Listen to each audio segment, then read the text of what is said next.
আট পাওয়ার mixer machine কিভাবে pump body 11 change করবেন দেখ শিখে নেন। ফার্স্টে ভরে আগে খুলে ধুয়ে নেবেন, পার্ট টু পার্ট সব ভরে আগে ধুয়ে নেবেন।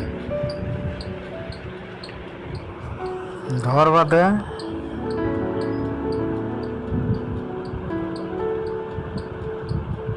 আমি সব আগে ধুয়ে নিছি, তাই আপনাদের ধোয়াটা দেখাই নাই, খালি শর্টকাটে দেখাইতেছি।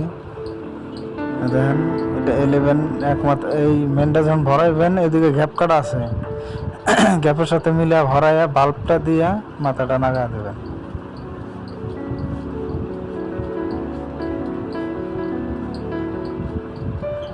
এটা নাগানোর বাদে ওই সাইডে কাম ক্লিয়ার। এবার থাকলো এটা, এবার গিয়ার রডটা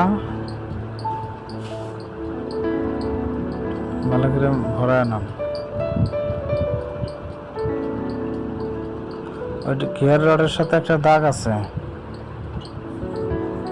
চিহ্ন করা আছে, আর এইটা হচ্ছে চিহ্ন আছে। এই দাঁতার সাথে দাঁতা মিলাই দেবেন, জানো এক দুঃখ জানে এদিক সেদিক হয় না।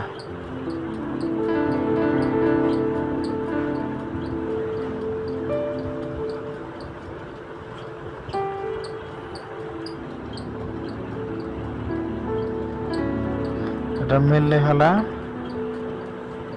গ্যাপে গ্যাপে, তারপরে বাকি বস্তু ফিটিং করবেন।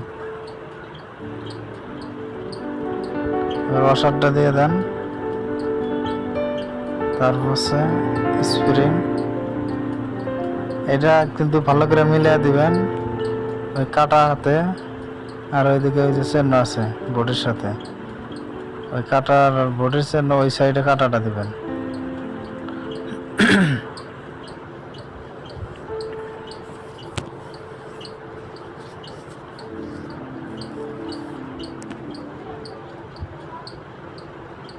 তারপর ওয়াশার দিয়ে মাথায় টুপি আছে, টুপিটা দিয়ে দিবেন, ক্যাপ দিয়ে লক নাগায়। এবার স্টার্ট করে দেখাইতেছি আপনাকে।